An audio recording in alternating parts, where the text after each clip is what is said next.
Mike Pence has no problem with what's going on. Mike Pence wants you to actually read the indictment. He wants you to. Sounds like Jack Smith yesterday. I want everybody to read it.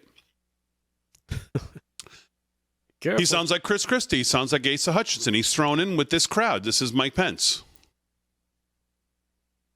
This is Mike Pence who stood on stage at TPUSA not too long ago, a couple years ago, and said, I'll fight until every fake vote is found and thrown out. Well, I guess not. I guess not. Where's Mike Pence been if he's felt this way, by the way? Why now, all of a sudden? Why now is he thrown in firmly in Never Trump land? Why today?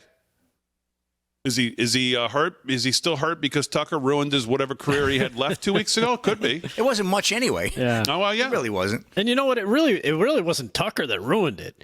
It was Mike Pence who ruined it. Well, but it was Tucker who put him in the situation. Right. Well, he just feel the heat for once. He just asked him a question.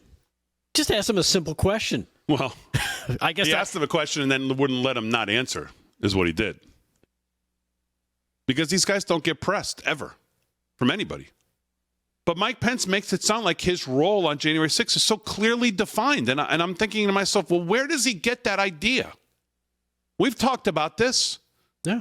I've clearly stated I disagree with his role on that day, that he says, there's nothing. I've said multiple times, the founders of this country could never have imagined electors coming to Congress the way they did in 2020.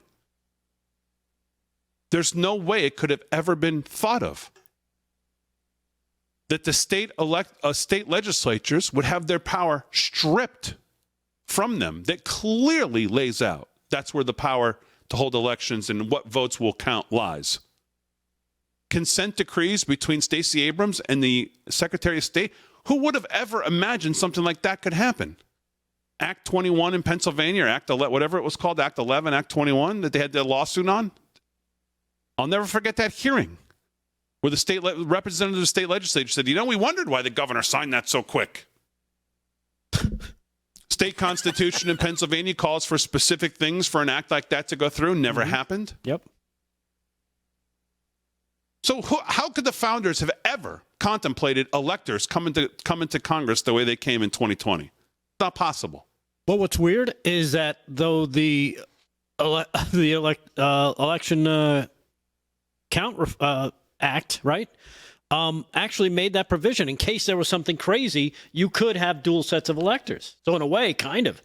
It absolutely contemplated dual sets of electors, and who resolves it? And it's Congress. It's not a special counsel. It's not the Department of Justice. It's not in a lawyer somewhere.